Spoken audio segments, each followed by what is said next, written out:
Sharon Tong. Welcome to In Parliament. The Data Protection Bill was passed in Parliament today after a lengthy debate where more than 10 MPs took to the stand. The bill sets out rules for the collection, use and disclosure of personal data like mobile phone numbers. Data protection in Singapore today is disparate, with some laws protecting financial and health data. So the new law is expected to give a baseline standard of protection for individuals' personal data across the economy. The bill has seen 3 rounds of public consultation conducted over the year.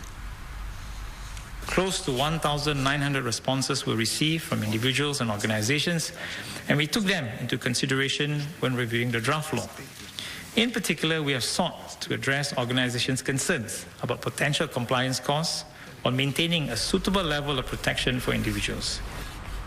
Under the law, an individual's personal data can only be collected, used or disclosed with his or her consent, but there are exceptions. The new rules will not apply to government agencies. Mr. Yaacob says this is because the public sector already has its own data protection rules that in some cases are stricter than the new law.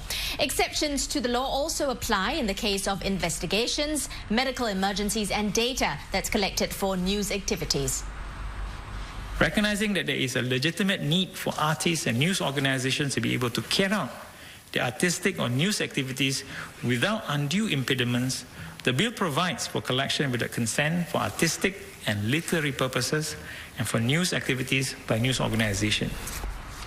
The data protection law also includes a do not call registry which targets unsolicited telemarketing calls and messages. Companies will be prohibited from sending marketing messages to Singapore telephone numbers on the do not call registry unless they have clear and unambiguous consent from the owners. The registry is expected to be ready for public sign-up in early 2014. That's after a 12-month transition period for businesses to adapt, and for the rest of the data protection rules, companies have 18 months before they too come into force. The Personal Data Protection Bill will strengthen Singapore's overall competitiveness and enhance our status as a trusted hub and choice location for global data management and processing services. It will also address growing concerns over the misuse of personal data and provide much-needed protection for individuals in Singapore. Parliament also passed amendments to the Statutes Bill. This allows for the current portfolios of 2 ministries, the Ministry of Community Development, Youth and Sports and the Ministry of Information, Communications and the Arts, to be redistributed across 3 ministries. In August, the Prime Minister announced that the Ministry of Community Development, Youth and Sports, which will be renamed the Ministry of Social and Family Development, will focus on family, social support and development. The Ministry of Information, Communications and the Arts will also be renamed the Ministry of Communications and Information, and it will focus on public communications, the national and public libraries, and Infocom technology, media and design.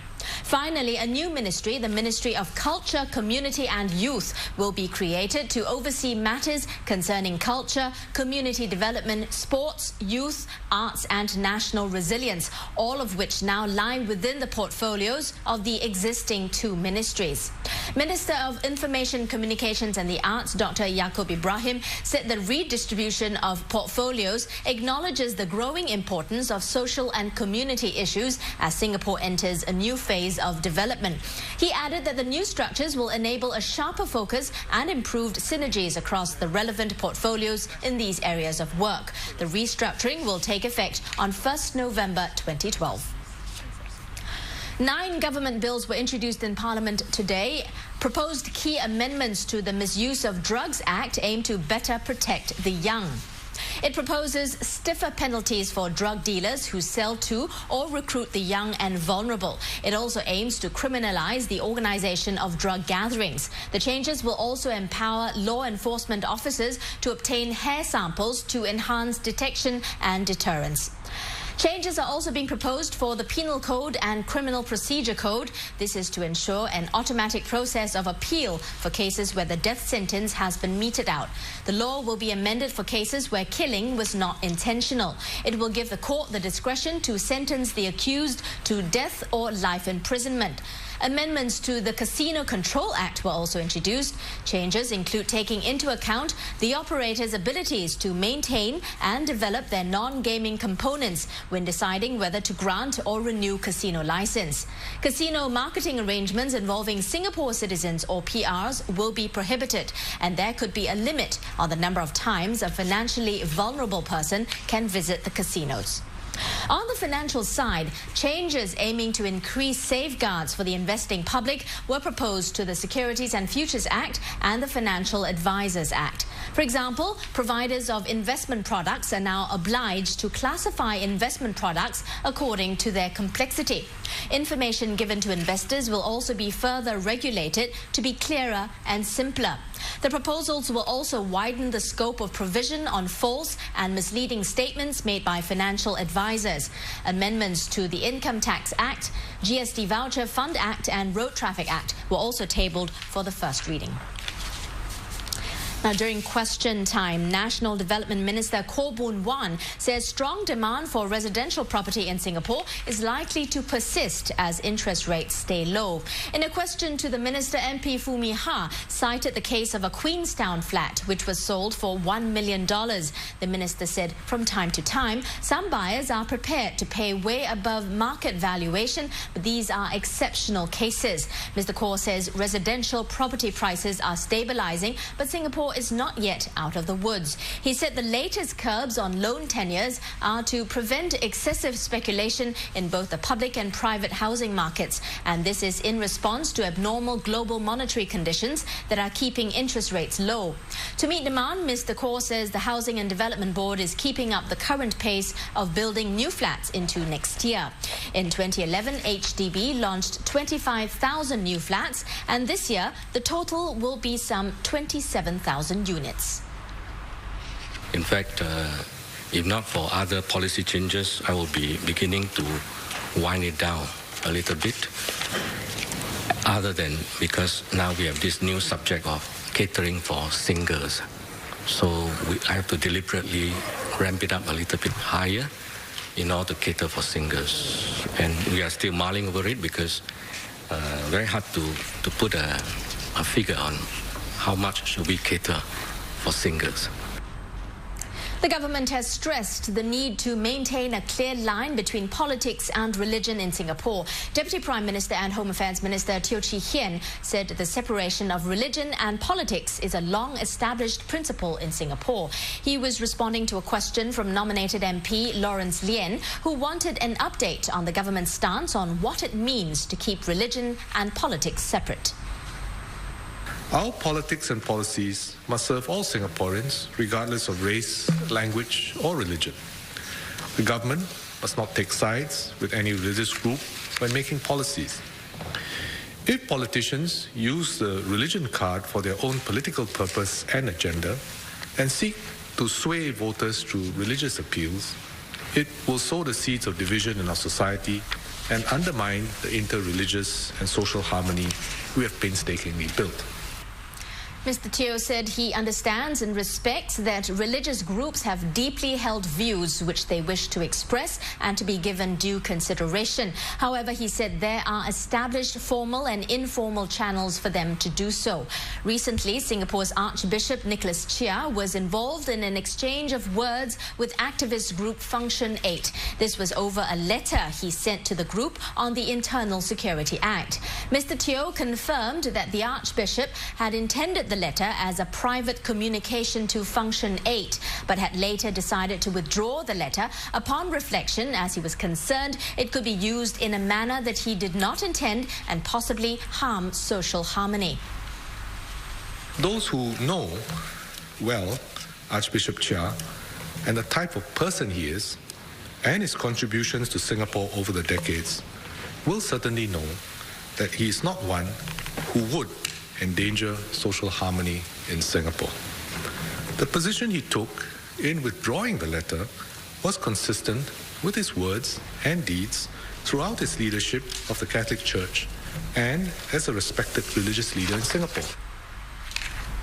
Still on the issue of religion, the government says it was necessary to take a firm stand against the viewing of the Innocence of Muslims film in Singapore as a matter of principle. Deputy Prime Minister and Home Affairs Minister Teo Chee Hean said the consequences of a single incident in Singapore could have a long-lasting impact on the interracial and inter-religious bonds here. Mr. Teo was responding to a question by nominated MP Eugene Tan, who wanted to know what reasons the government had for its preemptive measure of requesting Google to block online access in Singapore to the trailer for the film. This especially when Singaporeans of all faiths had responded calmly and there was no disharmony or feelings of ill will among Singaporeans of different groups. Mr. Teo assured the House that the move was not a censorship of internet content. He explained that the Home Affairs Ministry assessed both the content of the film and its possible impact in determining the request to block the trailer. And he added that such decisive actions assure the public that the government will act whenever the line is crossed, and there is no need for affected groups to respond in inappropriate ways. This episode is a tragic reminder that freedom of expression does not mean that one has unfettered rights to insult and denigrate another's religion or race, things which are held very deeply and very dear to others. Rather, we safeguard this freedom only through mutual respect of the views and beliefs of others. By observing these principles, we maintain the social peace and stability we enjoy today. Trade and Industry Minister of State Teo Ser Luck says Singapore's productivity decline is reflective of the slowing economy. He said as business activities slow, companies tend not to adjust their workforce immediately due to costs of hiring and firing workers. Mr. Teo said the process of redesigning jobs takes time, with some industries needing a longer time to change. And he said it's important to educate and provide guidance to these companies. Mr. Teo said about 7,000 companies have benefited so far from various productivity initiatives, with 86% of them being small and medium enterprises. We must see beyond the short-term fluctuations, but press on with our productivity drive for the long term. We must continue to boost productivity at all levels. We need to restructure our economy to move up the productivity chain. Companies need to also review their reliance on manpower, and workers need to upgrade themselves continuously to take on higher value-added jobs. And productivity is one way for Singapore to remain internationally competitive, says Minister for Trade and Industry Lim Hng Kiang. Recent economic estimates showed the Singapore economy had contracted by 1.5% in the third quarter on a quarter-on-quarter seasonally adjusted annualized basis. But the minister said Singapore is not going into a recession and is on track for modest economic growth next year. Mr. Lim said challenging global economic conditions have slowed Singapore's export growth and caused its current account surplus to decline from $35 billion in the first half of 2011 to $27 billion in the first quarter of this year. Over the medium term, Mr. Lim said the strengthening of the Singapore dollar is a key macroeconomic policy tool to keep inflation in check. But the exchange rate cannot be used as a tool to manage Singapore's export competitiveness. Mr. Lim said competitiveness can only be achieved over the long term through higher productivity and through innovation such as creating new products that the market demands. The trend appreciation of the Singapore dollar exchange rate is in line with our economic fundamentals. It keeps inflation low and stable, which helps to preserve the purchasing power of Singaporeans' income and savings.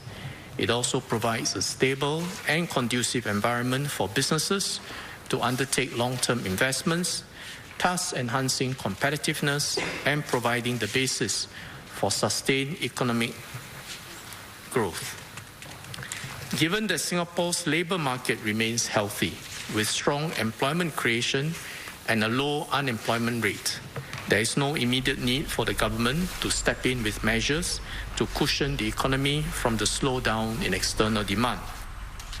As for SMEs, Finance Minister of State Josephine Teo says take-up of the government's Productivity and Innovation Credit or PIC scheme has been promising. The scheme offers businesses tax deductions for productivity measures, and after a year in place, 34,700 firms or 30% of active companies which have filed tax returns have tapped the scheme. Automation equipment claims are the most popular under the scheme, followed by training claims. Usage of the PIC scheme is also well spread out across all economic sectors. Generally, between 20% to 40% of the companies in each sector have made use of the scheme, including priority sectors as identified by the National Productivity and Continuing Education Council. For example, about 38% of the companies in the construction sector and 32% in the wholesale and retail trade sector have taken advantage of the scheme. Buildings currently not covered by fibre optics should enjoy the service within the next 9 months. This would give all users in Singapore the option of high-speed connectivity to the internet under the Next Generation Nationwide Broadband Network project.